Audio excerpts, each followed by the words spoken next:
Hello friends, welcome to my YouTube channel Gyana. Myself Miss Priya, and today I'm here with my new topic on science.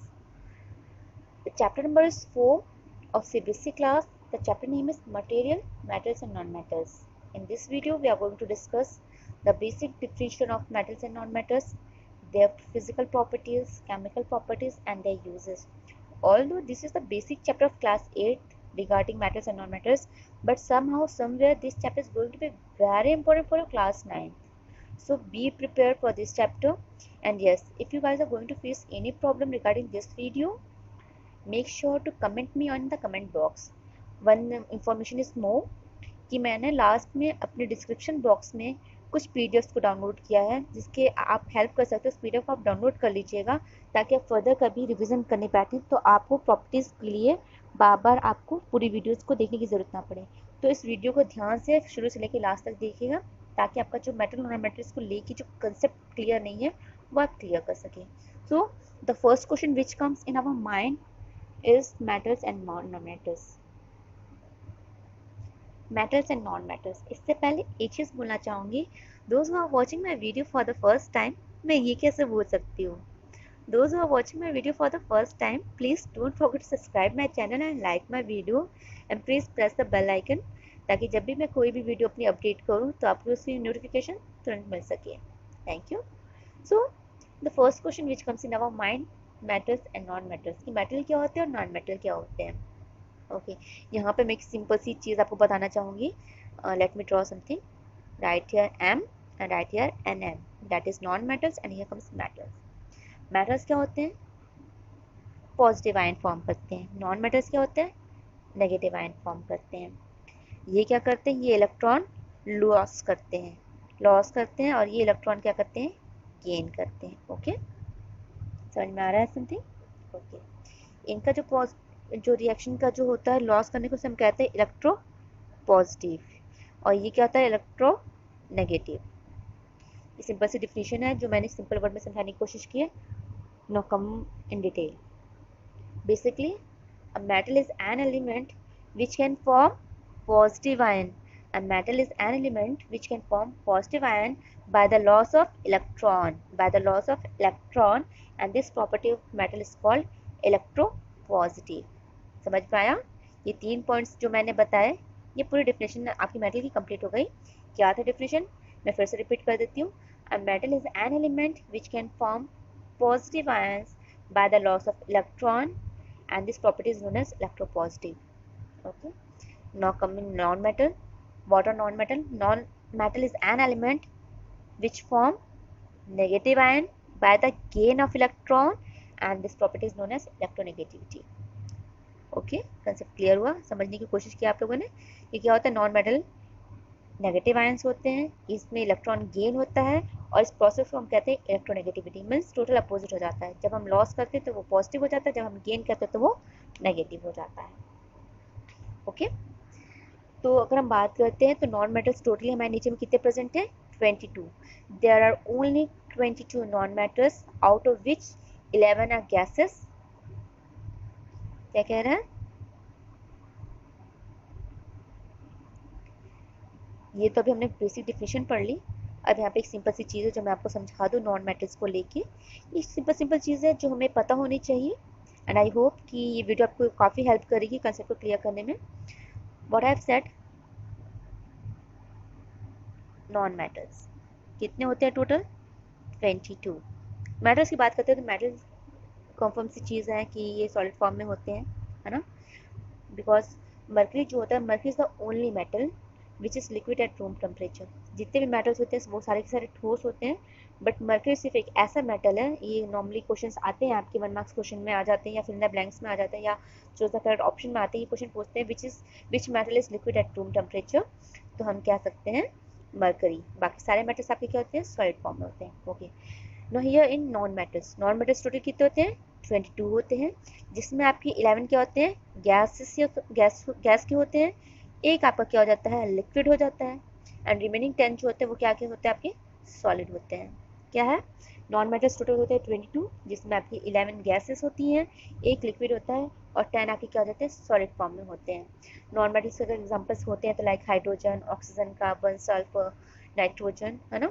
और इसमें जो होता है exceptional क्या होता है, जैसे मेटल में मैंने बताया कि मरकरी एक्सेप्शनल है, वो लिक्विड टेम्परेचर पे होता है, ठीक इसी तरह यहाँ पे जो वन लिक्विड शो हो रहा है नॉन मेटल का, वो होता है आपका ब्रोमीन। ब्रोमीन क्या होता है, वो लिक्विड होता है नॉन मेटल में। Okay, so moving further, now let's come to our physical properties of non metal. Physical properties क्या होती है, जब उन्हें फिजिकली हमें जज करना होता है ना। It is not necessary that we should go through the book, हम इसे सिंपल और शॉर्ट लैंग्वेज में भी समझ सकते हैं। फिजिकल प्रॉपर्टीज हम जिन्हें देख सकते हैं, जैसे मैंने बताया कि अगर हम बात करते हैं मेटल्स और नॉन मेटल्स की, तो मेटल्स नॉर्मली क्या होते हैं, सॉलिड फॉर्म में होते हैं।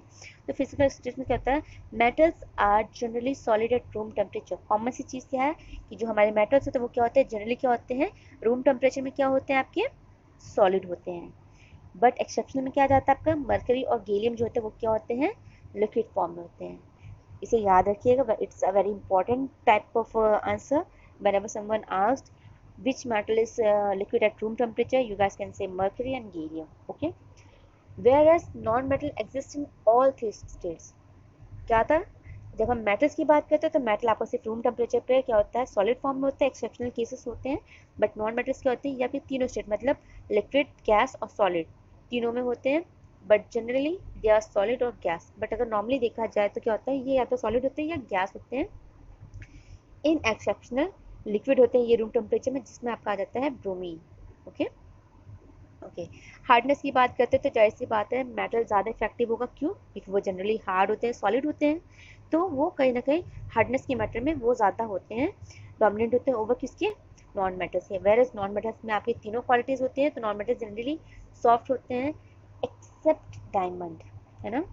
हर चीज़ में एक एक एक्सेप्शनल है, ध्यान दीजिएगा।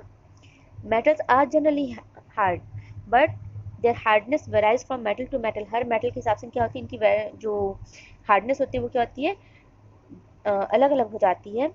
क्यों, यहाँ पे अगर हम देखते हैं तो इनकी हार्डनेस क्या होती है, डिफरेंट हो जाती है। मेटल्स नॉर्मली हार्ड होते हैं, बट अगर हम जैसे सोडियम और पोटेशियम की बात करते हैं, ये क्या होते हैं, सॉफ्ट होते हैं और ईजिली कट हो सकते हैं एक नाइफ से। But when we are talking about non metals, तो ये जनरली सॉफ्ट होते हैं। बट अगर एक्सेप्शनल ले लें तो डायमंड, जैसे हमने फिजिकल प्रॉपर्टीज में बात की थी कि सॉलिड स्टेट फॉर्म में, सॉलिड फॉर्म में होते हैं, बट मरकरी इसका एक्सेप्शनल केस हो जाता है। ठीक इस तरह हार्डनेस की हम बात करते हैं, ज़्यादातर मेटल्स क्या होते हैं, हार्ड होते हैं। पर सोडियम और पोटेशियम एक ऐसे मेटल्स में आ जाते हैं जिनको हम इजीली नाइफ के थ्रू कट कर सकते हैं। और नॉन मेटल्स आपका जनरली सॉफ्ट होता है, बट एक्सेप्शनल हमने क्या लिया, डायमंड। डायमंड क्या होता है, हार्डेस्ट सब्सटेंस होता है नॉन मेटल्स का। Okay, the next thing is lustre, मतलब चमक। तो जाहिर सी बात है आपने देखा होगा कि आयरन वगैरह को देखा होगा, लोहा वगैरह को देखा होगा, वो काफ़ी शाइनिंगदार होते हैं ना, काफ़ी काफ़ी चमकते हैं। तो मेटल्स क्या होते हैं, लश्यरस मतलब शाइनी होते हैं अपीयरेंस में, वेरस नॉन मेटल्स क्या होते हैं, उतने लश्यरस नहीं होते हैं। बट इसमें भी आपका एक्सेप्शनल हो जाता है, क्या होता है, ग्रेफाइट एंड आयोडीन। नमक आपने देखा होगा नॉर्मली अपनी लाइफ में, नमक आप खाते हैं तो आपने देखा होगा कि वो थोड़े से शाइनी होते हैं। अगर आप उन्हें धूप में रखने की कोशिश करेंगे और देखेंगे तो क्रिस्टल फॉर्म में दिखेंगे, क्रिस्टलाइजेशन फॉर्म में आपको दिखेंगे। और ग्रेफाइट आपकी पेंसिल की जो लीड होती है आप उसे भी देख सकते हैं, वो भी काफ़ी शाइनी होता है। तो हाँ, नॉन मेटल्स नॉर्मली लश्यरस नहीं होते, शाइनी नहीं होते। बट जब हम बात करते हैं एक्सेप्शनल केसेस की, तो ग्रेफाइट और आयोडीन क्या होते हैं, आपके लश्यरस फॉर्म में होते हैं। Okay, the next point is melting and boiling point. ये हम फिजिकल प्रॉपर्टीज डिस्कस कर रहे हैं। जब हम मेल्टिंग पॉइंट की बात करते हैं तो metals have high melting point and boiling point. For example क्या है कि metals have high melting and boiling point, metals और नॉन मेटल्स। तो बॉइलिंग पॉइंट की हम बात करते हैं तो क्या होता है, बॉइलिंग पॉइंट और मेल्टिंग पॉइंट दोनों की क्या होती है, हाई होती है। और नॉन मेटल्स की क्या होती है, बॉइलिंग और मेल्टिंग पॉइंट क्या होती है, लो होती है। ओके, मेटल्स की बॉइलिंग और मेल्टिंग पॉइंट हाई होती है और नॉन मेटल्स की लो होती है। बट इसमें भी क्या होता है, एक्सेप्शनल हो जाता है। जैसे सोडियम, जब इजीली सोडियम और पोटेशियम मैंने बताया कि वो इजीली कट हो सकती है नाइफ के थ्रू, तो जाहिर सी बात है वो जल्दी गलेंगी भी, उनका बॉइलिंग पॉइंट भी लो हो जाएगा। और जैसे कि मैंने बताया कि जो ग्रेफाइट होती है वो आपकी लश्यरस होती हैं, ठीक है ना। तो इनका क्या हो जाता है, एक्सेप्शनल केस में क्या हो जाता है, इनकी बॉइलिंग पॉइंट और मेल्टिंग पॉइंट क्या हाई हो जाती है। तो कुछ कुछ एक्सेप्शनल होते हैं, लाइक इन आवर क्लास। अगर हम एक क्लास का एग्जाम्पल लेते हैं तो इट इज़ नॉट नेसेसरी कि हर एक बच्चा पढ़ने में स्मार्ट हो। कुछ बहुत स्मार्ट होते हैं, कुछ एवरेज होते हैं, कुछ बिलो एवरेज होते हैं। बट हम क्या कर सकते हैं, उन्हें क्लास से बाहर तो नहीं कर सकते ना, हम उन्हें उसी क्लास में रखते हैं और कोशिश करते हैं कि वो कैरेक्टरिस्टिक्स के अंदर आए, कैरेक्टरिस्टिक्स के बाहर ना जा सके, एक नॉर्मल स्टूडेंट की तरह वो बिहेव कर सके। सेम कंसेप्ट हमने मेटल नॉन मेटल्स में भी लगाते हैं कि मेटल्स की boiling point melting point high होती है, नॉन मेटल्स की लो होती है, बट एक्सेप्शनल केस में क्या होता है वो चेंज हो जाती है। तो मेटल्स की अगर मेल्टिंग पॉइंट में देखते हैं तो पोटेशियम हो गया, आपका सोडियम हो गया, जिनकी मेल्टिंग पॉइंट क्या हो जाती है लो हो जाती है, ठीक है। बट मर्करी की क्या होती है बॉइलिंग पॉइंट लो होता है, और पोटेशियम और सोडियम की आपकी क्या हो जाती है मेल्टिंग पॉइंट लो हो जाता है। तो हर चीज़ में एक्सेप्शन होता है। मेलेबिलिटी क्या होता है, the property by which metals can be beaten into sheets. पीट सकते हैं, पीटने का मतलब ये नहीं कि हाथ से पीटना है, जिनको हम सिंपल शीट में या फॉइल्स में कन्वर्ट कर सकें, मतलब जिनको पीटने से स्ट्रक्चर चेंज हो, है ना, वो पूरी तरीके से खराब ना हो, अपना स्ट्रक्चर शेप चेंज कर दें। तो मेलेबिलिटी की बेसिस पे देखा जाए तो मेलेबिलिटी किसकी होती है, मेटल्स की हाई होती है, और नॉन मेटल्स क्या होते हैं नॉन मेलेबल होते हैं, मतलब वो चेंज नहीं होते हैं। वो अगर हम उनको हैमर से अगर पीटते हैं तो क्या होते हैं वो अपने शेप को चेंज नहीं करते हैं। तो हाँ, मेलेबिलिटी की बेसिस करते हैं तो मेलेबल होते हैं आपके मेटल्स आपके मेलेबल होते हैं, और नॉन मेटल्स आपके नॉन मेलेबल होते हैं। ओके ओके, नाउ सोनोरस की बात हम करते हैं, कंडक्टिविटी की बात करते हैं, डक्टिलिटी की बात करते हैं। तो डक्टिलिटी क्या होता है, the process by which metals can be drawn into wires. वो प्रॉपर्टी बताने की कोशिश की जा रही है, डक्टिबिलिटी की बात की जा रही है, यहाँ पे बात की जा रही है।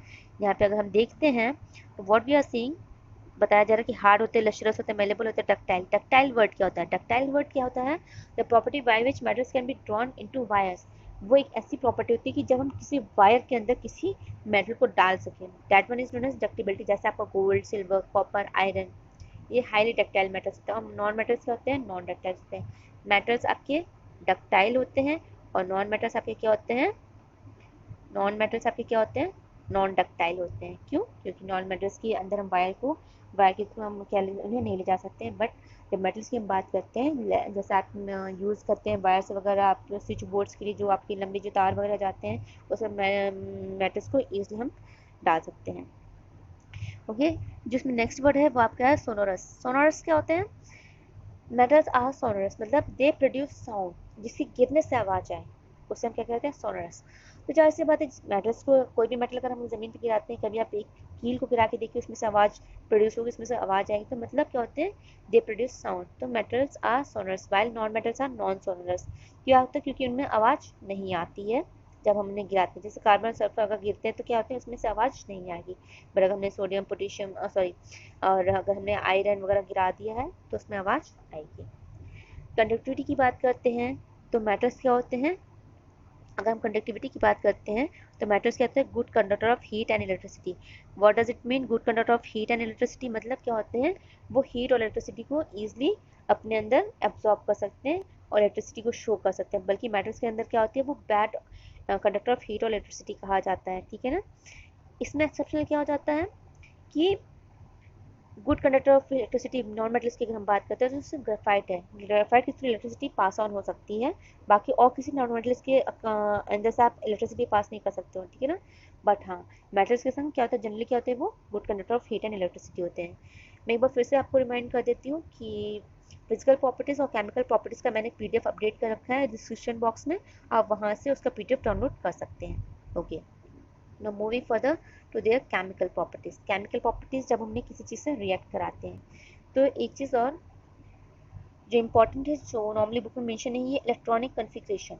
इलेक्ट्रॉनिक कन्फिग्रेशन की हम बात करते हैं तो इलेक्ट्रॉनिक कन्फिग्रेशन में क्या होता है, मेटल्स की क्या होता है, वैलेंस इलेक्ट्रॉन क्या होते हैं 1 2 और 3, और नॉन मेटल्स क्या होता है, अभी मैंने स्टार्टिंग में ही बताया था 4 5 6 एंड 7 वैलेंस इलेक्ट्रॉन्स होते हैं इनके में। ओके, तो पहला जो हमें देखने को मिल रहा है वो है रिएक्शन विथ ऑक्सीजन।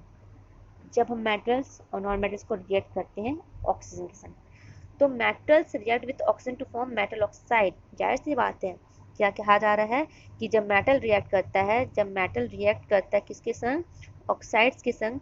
ऑक्साइड्स मतलब क्या आ जाएगा, ऑक्सीजन के ऑक्साइड्स की बात की जा रही है ना, तो इन एयर फॉर्म।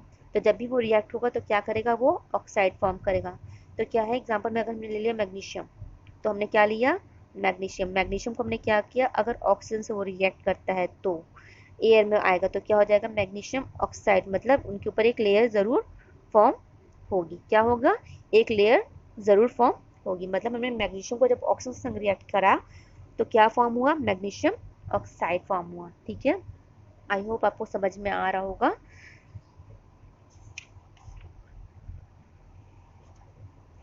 नाउ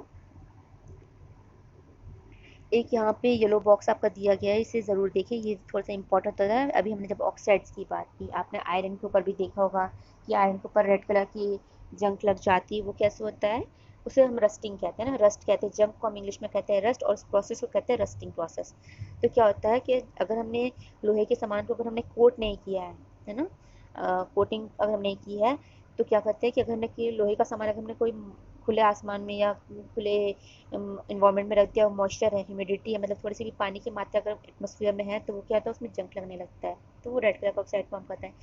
अगर हम कॉपर के बर्तन को खुले मतलब मॉइस्ट एयर के बीच में काफ़ी लंबे समय के लिए रख देते हैं, ह्यूमिडिटी में रख देते हैं, तो हम देखते हैं कि उसमें एक ग्रीन कलर की कोटिंग हो गई है, तो क्या होता है, वो ऑक्साइड फॉर्म करता है। यहाँ पे एग्जांपल समझाने की कोशिश कर रहा है कि जब कॉपर आपका क्या होता है, हाइड्रोजन, हाइड्रोजन क्या हो जाता है, वाटर, कार्बन डाइऑक्साइड आपको ऑलरेडी नेचर में मिलेगा, ऑक्सीजन आपका नेचर में मिलेगा, और हाइड्रोजन तो रहेगा ही, क्योंकि मॉइस्चर की अगर हम बात करें तो मॉइस्चर मतलब क्या है, ऑक्सीजन हवा हो गई, कार्बन डाइऑक्साइड हमें हवा के संग ही मिलेगी, उसमें जब ह्यूमिडिटी होगी मतलब क्या होगा, वाटर फॉर्म होगा, और प्लस क्या होगा, आपका कॉपर इन्वायरमेंट में ऑलरेडी प्रेजेंट है, आपका कॉपर क्या है, और इन्वायरमेंट में ऑलरेडी प्रेजेंट है, इसमें आपका वाटर भी ऐड हो गया, क्यों, क्योंकि ह्यूमिडिटी है, प्लस क्या है, आपका कार्बन डाइऑक्साइड भी है, क्योंकि हम एयर की बात करें, और ऑक्सीजन तो एयर में प्रेजेंट हो गई, तो जाहिर सी बात क्या है, कार्बन हाइड्रोक्साइड फॉर्म करेगा, और कॉपर हाइड्रोक्साइड फॉर्म करेगा, और आपका कॉपर कार्बोनेट फॉर्म करेगा। तो कहीं ना कहीं जो ये रिएक्शन है वो ये शो कर रहा है कि हाइड्रोक्साइड मतलब क्या होगी, उसमें एक ग्रीन कलर की लेयर फॉर्म हो जाएगी।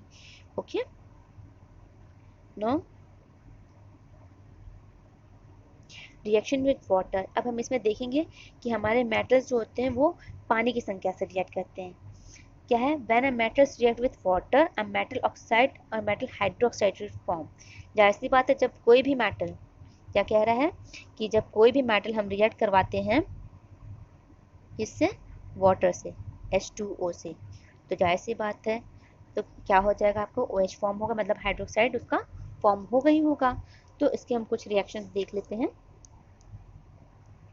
कि जैसे हमने सोडियम लिया, सोडियम से हमने वाटर को रिएक्ट किया रहा है, तो क्या हो जाएगा, सोडियम हाइड्रोक्साइड फॉर्म होगा प्लस हाइड्रोजन फॉर्म हो जाएगा। जैसे कि एग्जांपल, इक्वेशन करके आपको सॉल्व करके दिखा देती हूँ मैं।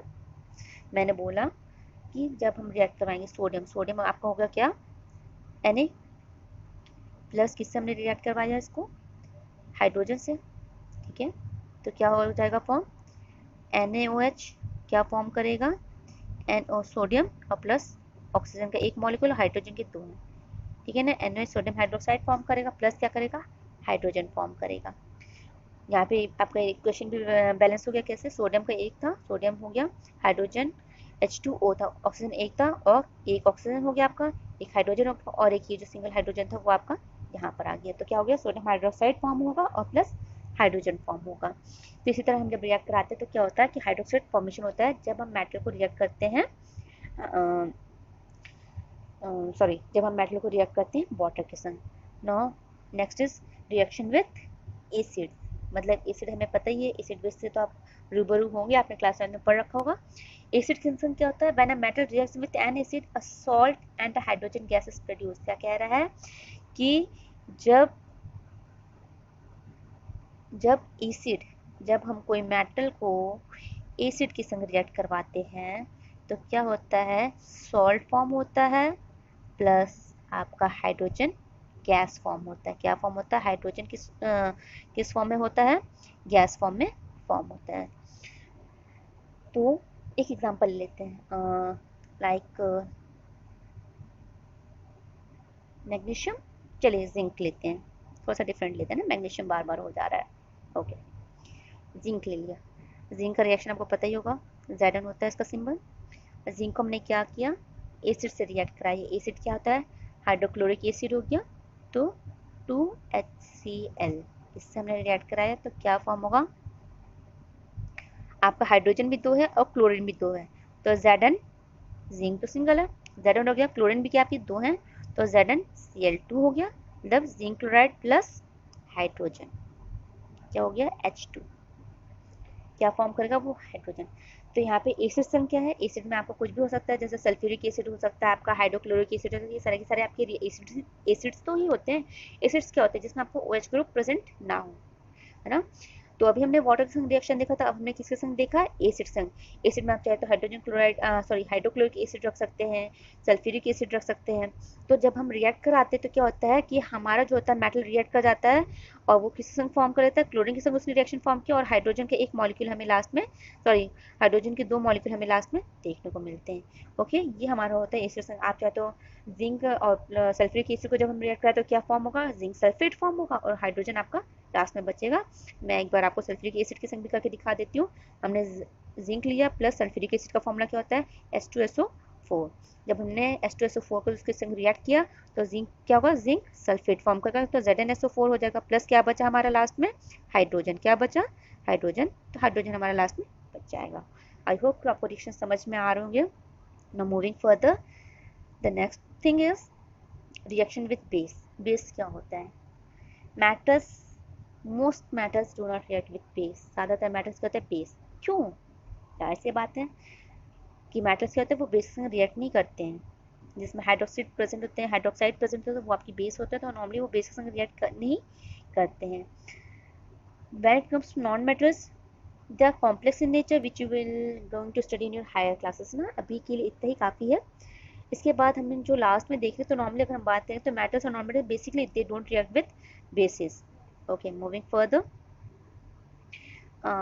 फिर भी मैंने बोला most metals do not react with basis, but फिर भी आपको यहाँ पे थोड़ी सी हिंट दी जा रही है कि अगर हम बात करते हैं एक सोडियम हाइड्रोक्साइड को लेते हैं in test tube by dissolving 3 to 4 pellets of it in 5 ml of water. अगर हम पानी में लेते हैं 3 से 4 पैलेट्स अगर हम डालते हैं सोडियम हाइड्रोक्साइड के, तो हम क्या देखते हैं, और उसमें एक पीस एल्युमिनियम का डाल देते हैं। एल्युमिनियम के बर्तन आपने देखोगे एल्युमिनियम फॉइल, जिसमें मम्मी आपकी नॉर्मली खाना पैक करके देती है या फॉइल करके रैप करके देती है। तो हम उसमें जब डालते हैं उसको हम लोग बर्निंग मैच के पास में लेके आते हैं, तो हम ऑब्जर्व करते हैं क्या कि प्राक से पॉप्स की आवाज़ आती है ना, पॉप साउंड आती है। तो इसमें क्या होता है कि वो शो करता है, क्या शो करता है कि matters react with sodium hydroxide to produce hydrogen gas. Reaction of non metal with bases are complex, जो हम आगे चल के पढ़ेंगे। बट यहाँ पे क्या कह रहा है कि ये रिएक्शंस नॉन मेटल संग थोड़ा सा कॉम्प्लेक्स हो जाते हैं, बट कुछ मैटर्स ऐसे होते हैं जो रिएक्ट करते हैं बेसिस के संग। ठीक है, now next is displacement reaction. Displacement reaction क्या होते हैं, जो अपने पोजीशन को चेंज करेंगे। मतलब क्या होगा, एक एग्जांपल बनाने पहले डेफिनेशन क्लियर कर लेते हैं। डिस्प्लेसमेंट रिएक्शन होते क्या है, बेसिकली क्या होते हैं, a reaction in which a more reactive metal displaces a less reactive metal from its salt solution is called displacement reaction। क्या कह रहा है, a metal है ना, a reaction in which a more reactive metal, जब कोई एक more reactive metal क्या करता है, डिस्प्लेस करता है किसी लेस रिएक्टिव मेटल को उसके सॉल्ट सॉल्यूशन के संग, तो हम उसे क्या कहते हैं, डिस्प्लेसमेंट रिएक्शन कहते हैं। जैसे अब यहाँ पे समझाने की कोशिश कर रहा है डिस्प्लेसमेंट ऑफ कॉपर। यहाँ पे क्या समझाने की कोशिश कर रहा है, डिस्प्लेसमेंट ऑफ कॉपर की यहाँ पे शो करने की कोशिश कर रहा है। जैसे हमने कॉपर सल्फेट को क्या किया, जिंक से हमने क्या किया, रिएक्ट करवाया, तो क्या फॉर्म हुआ, जिंक सल्फेट फॉर्म हुआ और कॉपर क्या हो गया आपका, अलग हो गया। लेस रिएक्टिव मेटल से जब उसके सॉल्ट को क्या करता है, अलग कर देता है। तो यहाँ पर सॉल्ट क्या था, कॉपर सल्फेट को हमने जिंक से रिएक्ट कराया तो क्या हुआ, जिंक सल्फेट फॉर्म किया। यहाँ पे आपको ब्लू कलर था, ब्लू कलर रिएक्शन के बाद किसमें क्या, कलरलेस हो गया। क्यों, क्योंकि सल्फेट जो था वो किसके संग जाके मिल गया, सल्फेट आपका जिंक के संग मिल गया और आपका बचा क्या अकेले, कॉपर। तो कॉपर का कलर क्या हो गया, रेड हो गया। तो ये आपके डिस्प्लेसमेंट रिएक्शन होते हैं। तो एक बार फिर से आपके लिए डिस्प्लेसमेंट रिएक्शन की मैं डिफिनेशन बता देती हूँ कि डिस्प्लेसमेंट रिएक्शन क्या होते हैं, a reaction in which a more reactive metal displaces a less reactive metal from its salt solution is called displacement reaction. Okay, एक छोटी सी भी चीज़ I think that is your reactivity series. Okay, and I hope कि sorry but इसमें reactivity series नहीं दी गई है, फिर भी आपकी इन्फॉर्मेशन के लिए मैं बता देती हूँ। जब हम रिएक्टिविटी सीरीज कहते हैं तो रिएक्टिविटी सीरीज क्या होती है, the arrangement of matters in a vertical column in order of decreasing reactivity is called reactivity series of matters. ये मैंने पीडीएफ में भी डाल रखा है, आप वहाँ से भी देख सकते हैं। तो क्या होता है कि रिएक्टिविटी सीरीज मतलब वो कैसे रिएक्ट करते हैं। इसमें जो अगर हम बात करते हैं रिएक्टिविटी सीरीज के अगर बेसिस पे बात करते हैं तो हाइड्रोजन को सिर्फ एक नॉर्मल बेसिस पे रखा गया है। बाकी देखा जाए तो मोस्ट रिएक्टिव क्या होते हैं आपके, मोस्ट रिएक्टिव में आपके क्या आ जाते हैं, मोस्ट रिएक्टिविटी सीरीज क्या होती है, ज़्यादा से कम की तरफ जाती है। तो मोस्ट और लेस रिएक्टिव, मोस्ट रिएक्टिव और लेस रिएक्टिव। तो मोस्ट रिएक्टिव सीरीज में आपका क्या हो जाता है, पोटेशियम, ठीक है ना, और लेस रिएक्टिव में आपका क्या आता है, गोल्ड। क्या हो जाता है गोल्ड, दैट इज AU।